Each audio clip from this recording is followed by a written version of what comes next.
Hello everyone, welcome back to my channel. This is Ahona and this video is the second video of my computer vision series.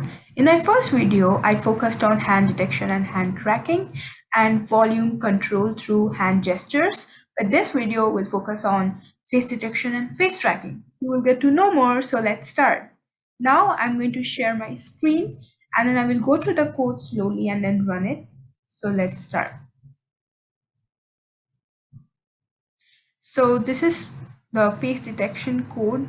This will be able to detect my nose, my eyeballs, my lips, and my face lines, my outer face lines. And I'm going to go to this code slowly, and then we're going to run this code.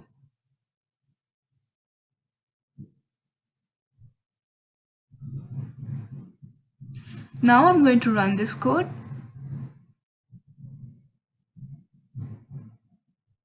And I'm going to off my camera so that you can see me. There you go.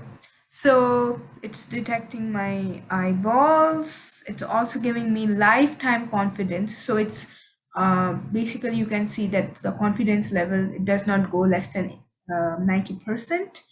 And it is also giving me the frequency per second. And it is also detecting my face properly. It's not detecting my background or my hand, but it's only detecting my face.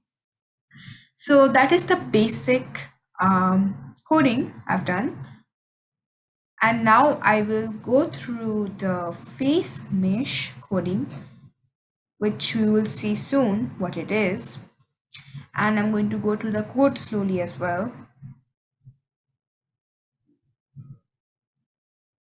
And now I'm going to run this code.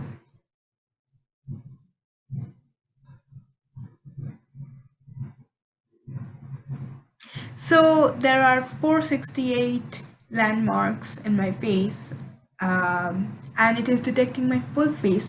So when you are entering your phone, sometimes your phone might ask you to show your face so that it can detect if it's you or someone else. So this is how it happens.